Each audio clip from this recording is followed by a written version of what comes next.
உண்மையிலேயே இந்த மணல் அகழ்வுக்கான முறையான சட்ட நடவடிக்கைகள் இடம்பெறுகின்றதா? எல்லா அரச உத்தியோகத்தர்களும் அரசாங்கத்தின் வரிப்பணத்தில் வாழ்கிற எல்லாரும் இதுக்கு பின்புறத்தில் இருக்கிறார்கள் என்பதை நாங்கள் புரிஞ்சு கொள்வோம். மக்கள் தனியே பிளவிட மாட்டார். மக்கள் பார்வையில் இருக்கிற ஒரு விடயம் என்னன்னு சொன்னால், போலீஸ் உத்தியோகத்தர்கள் உண்மையான கடமைகளில் ஈடுபடுறதில்லை. அவர்கள் சரியான அந்த நடவடிக்கைகளை எடுக்கிறது. சிலர் கடமையை சரியா செய்யணும், ஒரு சிலர் கடமையில் இருந்து தவறணும். அது எல்லா இடமும் நடக்குது. மக்கள் ஏன் களவாக மண்ணெடுக்கணும்?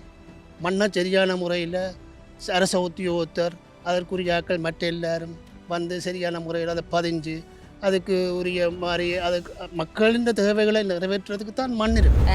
நகர பகுதிகளில் இந்த கனரக வாகனங்கள்ற அந்த நெரிசலை குறைக்கலாம். குறைக்கிறண்டா என்ன செய்யலாம்? வீதி போக்குவரத்து இப்போ போலீஸார் இருக்கிறது தானே, அவர்கள்லாம் மக்களுக்கு இடையூறு இல்லாத நேரங்களில் கனரக வாகனங்களை நகர்ப்புறங்களில் செலுத்துவதை கட்டுப்படுத்த வேண்டும்.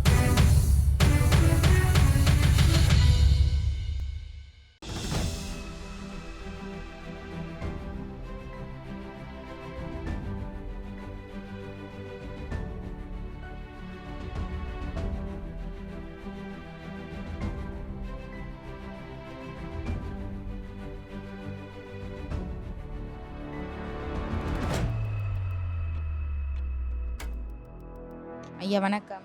வணக்கம். நீங்கள் கேள்விப்பட்டிருப்பீங்கன்னு நினைக்கிறேன். கொடிகாமம் பகுதியில் ஒரு மணல் அகழ்வு விடயம் ஒன்று இடம்பெற்று அதில் ஒரு போலீஸ் உத்தியோகத்தர் உயிரிழந்திருக்கிறார். இந்த மணல் அகழ்வுன்றது காலங்காலமாக எங்கள் பிரதேசங்கள்லேயும் கடலோர ஓரங்கள்லேயும் இந்த பிரச்சனைகள் இடம்பெற்று கொண்டு இருக்குது. அது ஒரு புறம் இருக்குது. உண்மையிலேயே இந்த மணல் அகழ்வுக்கான முறையான சட்ட நடவடிக்கைகள் இடம்பெறுகின்றதா? சட்ட நடவடிக்கை இடம்பட்டால் இப்படி பிரச்சனை வராது. இப்படியெல்லாம் பிரச்சனைப்பட வேண்டி வராது. இப்போ ஒழுங்காக ஒரு பெர்மிஷனை கொடுத்து அதுக்குரிய ஒரு நிர்வாகத்தை ஒழுங்கு செய்தால், அரசாங்கம் ஒழுங்கு செய்தால் இப்படியெல்லாம் களைத்த வேண்டி வராது. இல்லை, அதுக்கு ஒரு ஒழுங்கான நடைமுறையை அரசாங்கம் தான் எடுக்கும். அரசாங்கம் தான் செய்யணும். ஜிஎஸ் மூலமாக இல்லை ஏஜிஓ மூலமாக ஒரு இதண்டு அதுக்கு ஒரு பாதுகாப்பு வலயம் மாதிரி அமைச்சு, இந்த மண்ணகல் உள்ள இடத்த அப்புறம் பாதுகாப்பு வலயம் மாதிரி அமைச்சு அதுக்குரிய ஒரு பாஸ் நடைமுறையோ இல்லை ஏதோ ஒன்றை கொண்டு வந்தால் அவை தான் ஒழுங்குபடுத்தி செய்ய வேணும். வேறு அரசாங்கம் அரசாங்க நிர்வாகத்திலாம் இப்படி ஒழிய அவை அதுக்கு ஒரு சரியான ஒரு நடவடிக்கையை அவை தான் எடுக்கும். மற்றபடி இதை பற்றி நாங்கள் சொல்லுறதுக்கு ஒன்றும் இல்லை. இது நெடுகளும் நடந்து கொண்டே இருக்குது. இங்கே சாவச்சேரி கொடியாமல் எல்லா இடமும் நடந்து கொண்டே தான் இருக்குது.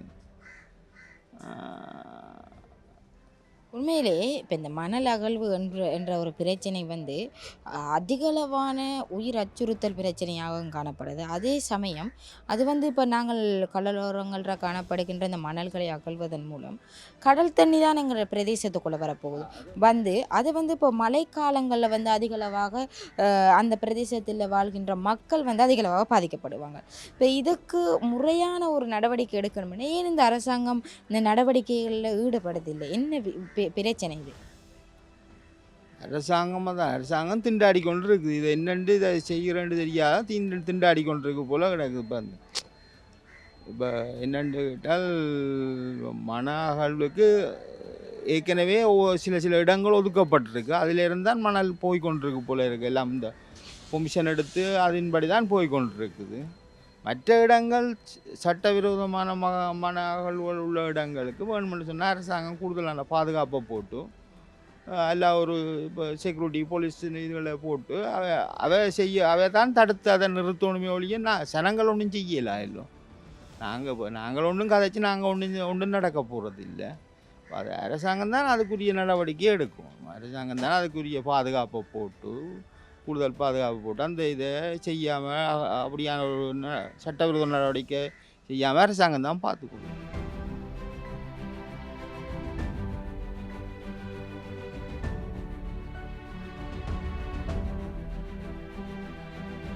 உண்மையிலேயே இப்போ எங்கட பகுதிகள் எடுத்துக்கொண்டோம்னு சொன்னால் இந்த நகர பகுதிகள் எடுத்துக்கொண்டோம்னு சொன்னால் அங்கே வந்து அந்த கனரக வாகனங்கள் உள் செல்வது வெளிச்செல்வதற்கான அந்த நேரங்கள் குறிக்கப்பட்டிருக்கு. முதல் இது இப்போ எந்த நேரமும் வரலாம் போகலாம் என்ற ஒரு சட்ட ஒழுங்கு இல்லாமல் இருந்தது. இப்போது அது நேரங்கள் குறிக்கப்பட்ட அந்த நேரங்களில் வந்து போகலாம். பாடசாலை நேரங்களில் இத்தனை மணிலேருந்து இத்தனை மணி, பாடசாலை விடுமுறை அந்த முடிவடைகின்ற நேரத்தில் இதிலிருந்து இத்தனை மணிக்கு போகணும் வரணுமென்ற அந்த நேரம் வந்து ஒவ்வொரு சந்திகளிலும் ஒரு போர்டில் வந்து அது எழுதி குறிக்கப்பட்டு இருக்கிறது. ஆனால் அந்த நேரம் உண்மையிலே பின்பற்றப்படுகின்றதா? அதில் அந்த இடத்துக்கு ஒரு பாதுகாப்பு இருந்தால் தானே, இல்லைன்னு சொன்னால் அது எல்லோரும் அலட்சியம் பண்ணி போட்டு தானே போயினோம். அந்த இடத்துல ஒரு போலீஸ் நிற்கும்னு சொன்னால் அந்த அதில் அந்த சட்ட இதை பூராக்களை அந்த இடத்துல போயிலாண்டா அந்த நேரம் ஒரு வாகனம் போச்சுன்னு சொன்னால் அதுக்கு நிப்பாட்டி அதுக்கு ஃபைன் அடித்து இதண்டா தான் அது நடைமுறையாக வரும். இல்லை அதில் அப்படி ஒரு போட்டை கொழுவி போட்டு இதால் கனரக வாகனம் இந்த நேரம் மட்டும்தான் போகலாம் வந்துட்டு அதில் போலீஸ் இல்லைன்னு சொன்னால் பாப்பினா ஒரு திரும்பியில் தானே போகும். அதுதானே பிரச்சனை. இப்போ இந்த அதிகளவாக இந்த கனரக வாகனங்கள் A32 வீதியினூடாகத்தான் இந்த பூநகரி வீதியின் சங்குப்பட்டி அந்த வீதியினூடாக தான் அதிகளவாக சென்று வருகின்றது. அந்த வீதியில் சென்று வருகின்ற வாகனங்கள் மிக வேகமாக செல்கின்றது. பின்னுக்கு வருகின்ற வாகனத்தை வந்து கவனிக்கிறாங்களா இல்லையான்ற ஒரு கேள்வி இருக்குது. ஏன்னாடா ஒரு பைக் அந்த வாகனத்துக்கு பின்னுக்கு போணுச்சுன்னா அந்த வாகனம் ஒரு மண்ணை கொட்டிட்டு கொண்டு போகும்போது ஒரு துணிகளை மூடியோ இல்லை ஏதோ பாதுகாப்பாக கொண்டு போகிறாங்க. கண்ணில் அந்த துகள்கள் வந்து பறக்கக்கூடாதுன்றதுக்காக அதை கொட்டி போட்டு வரும்போது அவர்கள் அதை தட்டி கூட்டி அப்படி வர ஒரு நடைமுறை இல்லை. சில பேர் செய்தாலும் அதை எல்லாராலையும் குறிக்க முடியாது. சிலர் வந்து அதை செய்வதில்லை. பின்னுக்கு ஒரு பைக் வந்து அவர் கண்ணில் இந்த இப்படி விபத்துக்கள் அதிகமாக அதன் மூலமே இடம்பெறும். இதை உண்மையிலேயே குறைக்கிறதுக்கு என்ன செய்யலாம்? இல்லாமல் போலீஸ் தான் நடவடிக்கை எடுக்கணும். அவள் தான் பார்த்து அவள் தான் அதை செய்யணும். நாங்கள் போய் கதைக்கல இல்லை. அது அப்படி போகிற வாகனங்களை போலீஸ் தான் அதை பார்த்து மறைச்சி செய்யணும். மற்றபடி நாங்கள் கதைக்கல இல்லை. நாங்களே சைக்கிள் ஓடிக்கொண்டு இருக்கேங்க, மோட்டர் சைக்கிள் ஓடிக்கொண்டு இருக்கேங்க, சில வேளை மண் கொட்டணும். அது சரியான ஸ்பீடாக போய் கொண்டு இருக்கும். யாரை கேட்குறது? அதை விட்டுட்டு நாங்கள் அப்புறம் கொஞ்சம் நேரமாக அதை போய் கொஞ்சம் தூரம் போனால் அப்புறம் தான் நாங்கள் போகலாம். இல்லையாண்டா அந்த டஸ்ட்டுகள் எல்லாம் பறந்து கண்ணுக்கு வந்து கொண்டு இருக்கும். அது போலீஸில் மறைச்சி செய்ய வேணும். தண்ணணும் என்ன செய்கிறது? அதான் அந்த பிள்ளைப்பாடம் நடக்குது. மெயின் ரோட் வழியே நடக்குது. உண்மையாக தான் அது சரியான டிஸ்டர்ப். சில வாகனங்கள் போய்க்க பார்த்தா கூடுதலாக டிப்பர்கள்லாம் அந்த அதுக்குள்ளே மண் இருந்து அது கொண்டு கிடக்கும். கொண்டு காற்றுக்கு இழுத்து கொண்டு இருக்கும். அப்படியே அந்த கண்ணுகள் வழியே படும். இப்போ உண்மையிலேயே இது எல்லாத்துக்குமே முதல் காரணமாக யார் எந்த மக்களை கேட்டாலுமே மக்கள் வந்து மக்கள் பார்வையில் இருக்கிற ஒரு விடயம் வந்து என்னென்னு சொன்னால் போலீஸ் உத்தியோகத்தர்கள் உண்மையான கடமைகளில் ஈடுபடுறதில்லை. அவர்கள் சரியான அந்த நடவடிக்கைகளை எடுக்கிறதில்லை. சட்ட ரீதியான எந்த நடவடிக்கைகளும் எடுக்கிறதில்லை. எடுப்பார்கள். இதே ஒரு அப்பாவி ஒரு ஆளாக இருந்து அவர்கள் மீது பல வழக்குகளை தாக்கல் செய்து இந்த நடவடிக்கைகள் எடுத்து போக வேண்டிய விடயங்கள் இருக்குது. இதே வேறு இன்னொருவர் இருந்தால் அவர் காசு கொடுத்துருச்சு இவ்வாறான குற்றச்சாட்டு வந்து மக்கள் மத்தியில் இருக்குது. இதை நீங்கள் இப்போ எப்படி பார்க்குறீங்க? உண்மையிலேயே போலீஸாக்கள் என்ன செய்கிறாங்க? உண்மையிலே என்ன செய்ய வேண்டும்? அவன் இந்த இதுகளை ஒழுங்காக செய்யணும். கடமையாக சரியாக செய்யணும். எல்லாரும் அந்த கடமையாக சரியாக செய்கிறே இல்லை. எல்லா போலீஸ் அதிகாரிகளும் ஒரு சில பேர் கொஞ்சம் பிளவுறதாலாம் எல்லா பிரச்சனையாக இருக்குது. அதுக்காண்டி எல்லாரையும் ஒட்டுமொத்தமாக சொல்ல இயலாது. ஒரு சிலர் கடமையை சரியாக செய்யணும். ஒரு சிலர் கடமையில் இருந்து தவறணும். அது எல்லா இடமும் நடக்குது. இதுக்கு என்ன நடவடிக்கை எடுக்கலாம்? இவர்கள் இப்படி செய்கிறதால நடவடிக்கை அரசாங்கம் தான் எடுக்கணும். நாங்கள் என்னத்தை கதைக்கல முதல்ல எங்களோட கையில் ஒன்றுமே இல்லை. அரசாங்கம் தான் இதுக்கு இப்போ எல்லாத்துக்கும் அரசாங்கம் ஒரு நடவடிக்கை எடுத்துக்கொண்டு இருக்கு. அதே மாதிரி இதையும் கவனத்தில் எடுத்து ஒரு நடவடிக்கை எடுக்கணும். அரசாங்கம் தான் செய்யணும். எங்களோட கையில் ஒன்றுமே இல்லை. நாங்கள் ஒன்றுமே செய்யலை. அதை பற்றி நாங்கள் கதைக்கிறதுக்கு ஒன்றுமே இல்லை. ஏன்னு கேட்டால் அரசாங்கம் தான் ஒரு நடவடிக்கை எடுக்கணும். அரசாங்கத்துக்கு தெரியுது தானே இப்படி பிரச்சனைகள் நடந்து கொண்டிருக்கா அதுக்கு ஒரு தீர்வு யார் செய்யணும்? அரசாங்கம் தான் எடுக்கணும். இப்படி ஒரு பிரச்சனை போய் கொண்டிருக்குன்னு சொன்னால் அது இந்த போத வஸ்துகள் எல்லாம் கூடிக்கொண்டிருக்குன்னு சொன்னோன்னா அதுக்கு அரசாங்கம் அதுகளை கட்டு பண்ணுறதுக்கு எல்லாம் நடவடிக்கை எடுத்துக்கொண்டு இருக்குது. அதே மாதிரி அதே கோணத்தில் இந்த செயற்பாட்டையும் பார்த்து அரசாங்கம் தான் நடவடிக்கை எடுக்கணும். இதுக்கும் ஒரு இதண்டு அரசாங்கம் தான் நடவடிக்கை எடுக்கணும்.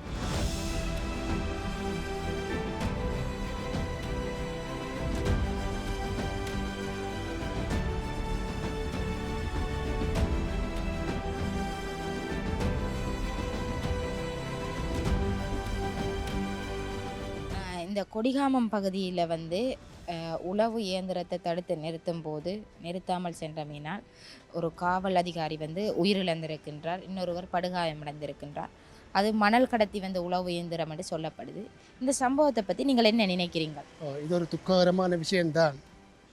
ஆனால் இதுக்கு பின்புலத்தில்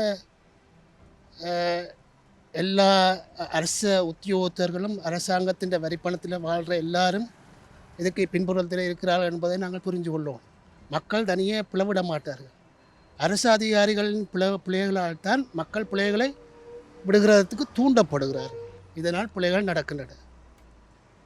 இப்போ இந்த தூண்டப்படுகின்ற காரணிகளாக என்னென்ன இருக்குது, என்ன விஷயம் இருக்குது? ஏன் இந்த அதிகாரிகள் இப்படி செயற்படுறாங்க? அவங்க மக்களுக்காக வேலை செய்கின்ற அரசு அதிகாரிகள், மக்களுடைய பணங்கள் வரி பணங்களில் தான் அவர்கள் சம்பளமே வேண்டுகின்றார்கள். அப்படி இருக்கும்போது ஏன் இவ்வாறான செயல்களில் ஈடுபடுகின்றார்கள்? என்ன காரணிகள் மக்களை தூண்டுகின்றது? பாரபட்சமான நடவடிக்கை. எந்த விஷயத்தை எடுத்தாலும் நீதியான நேர்மையான முறையில் அரச உத்தியோகத்தர்கள் நடப்பார்களாக இருந்தால் ஒன்றும் பிழைக்காது. எல்லாம் சரியான மாதிரி மக்கள் அதை பின்பற்றுவார். அரச உத்தியோகத்தர்கள் அரச வரிப்பணத்தில் வாழ்ந்து கொண்டு அரச வரிப்பணத்தில் இருந்து கொண்டு மக்களுக்கு பாரபட்சமாகவும் மக்களை ஏமாற்றுகிறமாகவும் மக்களின் நோக்கங்களை நிறைவேற்ற விடாமல் தடுக்கிற வண்ணமாக இயங்கிக் கொண்டிருந்தால் இப்படியான விஷயங்கள் நடக்கத்தான் செய்யும். இப்போ எங்களுடைய பிரதேசங்கள் எடுத்துக்கொண்டோம்னு சொன்னால் இந்த மணல் அகழ்வுன்றது மிகவும் ஒரு பாரதூரிய விளைவாக காணப்படுது. ஏன்னு சொன்னால் அது சார்ந்து அந்த பகுதியில் இருக்கிற மக்கள் அதிகமாக பாதிக்கப்படுகின்றார்கள், அதை சுற்றி வர இருக்கின்ற மக்கள் பாதிக்கப்படுகின்றார்கள், இயற்கை சூழல் பாதிக்கப்படுகின்றது. இப்போ இந்த மணல் அகழ்வுன்றதை காலங்காலமாக பிரச்சனைகள் வந்தாலும் அதை தடுப்பதற்கான எந்த ஒரு நியாயமான நடவடிக்கைகளும் இதுவரை எடுக்கப்படவில்லை என்றுதான் மக்களுடைய கருத்துக்களாக இருக்குது. இதை பற்றி நீங்கள் என்ன நினைக்கிறீர்கள்? நிச்சயமாக உண்மை. மக்கள் சொல்வது உண்மை. மக்கள் இந்த விஷயங்களால் பாதிக்கப்படுகிறபடியாகத்தான் மக்கள் இப்படியான விஷயங்களை செயல்படுகிறார்கள். மக்கள் ஏன் களவாக மண்ணெடுக்கணும்? மண்ணை சரியான முறையில் அரச உத்தியோகத்தர் அதற்குரிய ஆக்கள் மற்ற எல்லாரும் சரியான முறையில் அதை பதிஞ்சு அதுக்கு உரிய மாதிரி அதுக்கு மக்களின் தேவைகளை நிறைவேற்றுறதுக்கு தான் மண் இருக்குது. மண்ணை வச்சு கொண்டு மக்களை விலை பேசி கொண்டிருக்க முடியாது. மக்களின் தேவைகளை பூர்த்தி செய்கிற அளவுக்கு அரச உத்தியோகத்தர்கள் சரியான முறையில் அவர்கள் நடப்பார்களாக இருந்தால் சரியான முறையில் அதுக்கு எத்தனையோ வழிமுறை இருக்குது. ஒரு சின்ன காரியத்தை செய்கிறதுக்கு எத்தனையோ வழிமுறை இருக்குது. எவ்வளோ மக்கள் மண் இல்லாமல் இப்போ நான் எல்லாம் எனக்கு மண் இல்லாமல் நான் பிரச்சனைப்பட்டு கொண்டிருக்கிறேன். நேற்று முந்தின நாள் இந்த பிரச்சனையால் இன்னும் ஒரு மாதத்துக்கு எனக்கு மண் கிடைக்காதுன்றது தெரியும். இதுதான் இந்த நடக்கிற நிலைமை. என்னென்று சொன்னால் இந்த அரச உத்தியோகத்தர்கள் அவர்கள் யாராக இருந்தாலும் எனக்கு பிரச்சனை இல்லை. அவர்கள் சரியான முறையில் தங்களோட காரியங்களை செய்வார்களாக இருந்தால் மக்கள் சரியான மாதிரி சகல விஷயங்களையும் அதற்கு பின்பற்றி நடப்பார்கள். மக்கள் தமது இடத்தில் இருக்கிற வளத்தை மக்கள் சுரண்டுறதுக்கு முயற்சிக்க மாட்டார்கள். அவர்களுக்கு தேவை மண். அதை சரியான முறையில் பெற்றுக் கொடுக்கறதுக்குரிய வழிவாய்ப்புகளை செய்ய வேண்டியது அரச உத்தியோகத்தரின் கடமை. இப்போ இந்த சரியான முறையில் அரசு அதிகாரிகள் நடந்து வேண்டுமென்றது எவ்வாறு அவர்கள் நடந்து கொள்ள, என்ன மாதிரியான நடவடிக்கைகளை செய்யலாம் இதை தடுப்பதற்கு? இல்லை இந்த மணல் அகழ்வை அவர்கள் பெர்மிட் மூலம் வழங்குறதுல இதன் பிரச்சனைகள் இருக்குதா? இல்லை இதை அரசாங்கமே எடுத்து செய்தால் எவ்வாறு இருக்கும்? அரச வளம் மக்களுக்கு தேவை வளம். அப்போ இந்த வளத்தை மக்களுக்கு பெற்றுக் கொடுக்கறதுக்குரிய வழிவகைகளை அரசாங்கம் செய்யும். அரசாங்கம் செய்கிறது என்று சொன்னால் என்ன மாதிரி முதல் மக்களின் தேவைகளை ஒரு அதாவது கிட்ட இருக்கிற விதானியார் ஆஃபீஸிலேயோ இன்னத்திலையோ நீங்கள் போய் உங்களோட விண்ணப்பங்களை கொடுங்கோ, இல்லாட்டி உங்களோட பேரில் பதிவு செய்யுங்க என்று சொல்லி அந்த பதிவு செய்து இப்போ இங்கே இருந்து யாழ்ப்பாணத்துக்கு மண் கொண்டு போகிறதில்ல தானே, இங்கே இருந்து கிட்டே இருக்கிறார்களே தானே மண் கொடுக்குறது. அப்போ கிட்டே இருக்கிற கிராம சேவர் பிரிவில் போய் உங்களோட பேரில் கொடுங்கன்னு சொன்னால் அவங்க கொடுப்பாங்க. மக்களுக்கு தேவை. மக்கள் மண்ணை விற்று காசை எடுக்கிறதுக்கு வேறே இல்லை. மக்கள் தங்களுடைய சுய தேவைகளை பூர்த்தி செய்கிறதுக்கு தான் மண் எடுக்கிறாரு.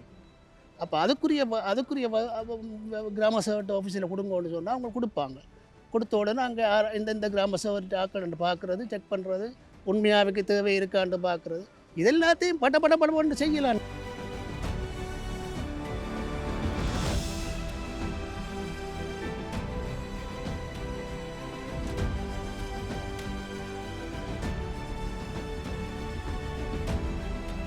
உண்மையிலேயே இந்த போலீஸாரா வந்து உண்மையிலேயே அவங்க சரியான அவங்களோட வேலை நேரங்களில் இருக்கட்டும், பணி நேரத்தில் சரியாக அவர்கள் நடந்து கொள்கிறாங்க, முறையான சட்ட ரீதியாக அவர்கள் சில விடயங்களை மேற்கொள்கிறாங்களா? அவர்கள் சட்ட ரீதியான விடயங்களை தான் மேற்கொள்ள வேணும். சில வேளைகளில் சட்டத்துக்கு மாறான செயற்படுத்தப்படுகிற சில சம்பவங்களையும் நாங்கள் இந்த பத்திரிகைகளோடாக அறியக்கூடியதாக இருக்கக்கூடிய மேலதிகமாக அவையின் சட்டத்துக்கு உட்பட்டு அவையின் கடமைகளை செய்ய வேண்டியது அவையின் கடமைப்பாடுகள் உண்டு. அதே போலீஸ் மேலதிகாரிகளும் வராது பொதுமக்களால் அதை கட்டுப்படுத்துகிற கஷ்டம்தான். போலீஸ் மேலதிகாரிகள்லாம் அதை கண்காணிக்க வேணும். அதுக்கு சிஐடி நிறைய வேண்டாம் பணிக்கமர்த்தலாம்.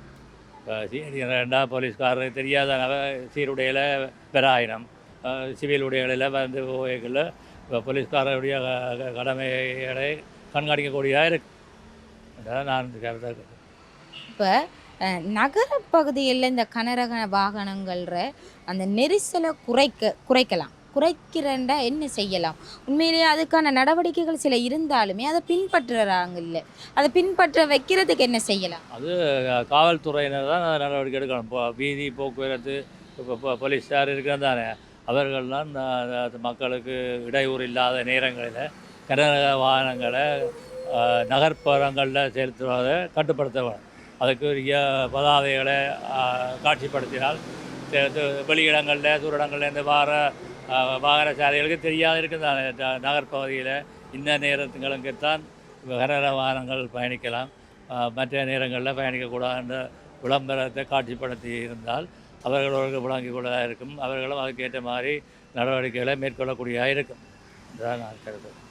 இப்போ இன்னொரு விடயம், இப்போ எங்களுடைய இந்த வடக்கு கிழக்கு எடுத்தோம்னு சொன்னால் அதிகளவாக வீதி விபத்துக்கள் வந்து இப்போது இந்த 2 மாதங்களுக்குள்ளேயே அதிகளவாக பதிவு செய்யப்பட்டு இருக்கின்றது.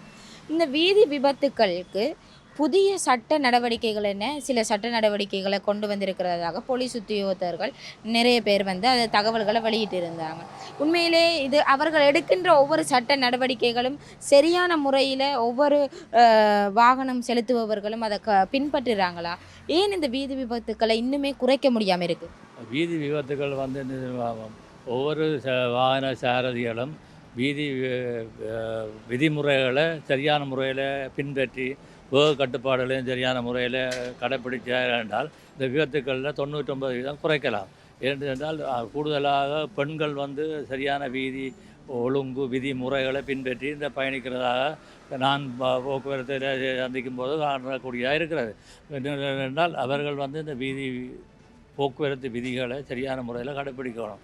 அவர்கள் தாங்கள் நினைச்ச மாதிரி ரோட்டார வாகனத்தை செலுத்தலாம் என்று நினைக்கக்கூடாது. இப்போ முன்னுக்கு ஒரு ரோட்டு வருது என்றால் முன்னுக்கு ஒரு வாகனம் போகுதென்றால் ஒரு வாகனத்துக்கு பின்னால் எவ்வளோ தூரத்தில் மற்ற வாகனங்கள் பயணிக்க வேண்டும்ன்றதை தெரிஞ்சிருக்கணும். இதே வந்து பாடசாலைகளில் அந்த வீதி போக்குவரத்து விதிமுறைகளை மக்களுக்கு அந்த பிள்ளைகளுக்கு கற்பிப்பதன் மூலமாக அவர்கள் வந்து அறிஞ்சு கொள்ளக்கூடியதாக இருக்கும். வீடுகளில் பெற்றோர்களுக்கும் அதை தெரிவிக்கக்கூடியதாக இருக்கும். பாடசாலைகள்லேருந்து ஆரம்பித்து பாடசாலைகளில் இந்த வீதி போக்குவரத்து விதிமுறைகளையும் படிப்பித்து அவர்களுக்கு விளங்கப்படுத்தி அதை வீட்டில் உள்ள பெற்றோர்களுக்கும் அதை தெரிவிக்க சொல்லியிருக்கலாம். மற்றபடி அந்த பெற்றோர்களுக்கு சாரதிகளுக்கும் அப்படி இல்லைன்னு சொன்னால் ஒரு பொது இடங்களில் போக்குவரத்து விதிமுறைகளை விளங்கப்படுத்துவதற்கு வீதி போக்குவரத்து போலீஸார் ஒரு நடவடிக்கை எடுத்து சனசம நிலையங்களில் ஒரு ஏரியாக்களில் உள்ள சனசம நிலையங்களில் அந்த வீதி போக்குவரத்து போலீஸார் அந்த ஊர் சாரதிகள் வாகன சாரதிகளை அழைத்து அவர்களுக்கு அந்த வீதி போக்குவரத்து விதிமுறைகளையும் இந்த விபத்துக்களை குறைப்பதற்கான நடவடிக்கைகளையும் சாரதிகளுக்கு விளங்கப்படுத்தினால் அவர்கள் ஓரளவுக்காவது தெரிஞ்சு அதில் தவிர்த்து கொள்ளக்கூடியதாக இருக்கும், விபத்துக்களை தவிர்த்து கொள்ளக்கூடியதாக இருக்கும் என்று நான் நினைக்கிறேன். உண்மையில் ஒரு ஜனசமூக நிலையங்களும் ஒரு ஏரியாக்களில் இருக்கிற ஜனசமூக நிலையங்கள்லையும் இருந்து அவர்கள் அந்த வீதி போக்குவரத்து போலீஸாரினால் மக்கள் சாரதிகளை அழைத்து ஒரு கருத்தரங்கு வச்சு அவர்களுக்கு தெளிவூட்டினால் விபத்துகளை குறைக்கலாம் என்று நான் நினைக்கிறேன்.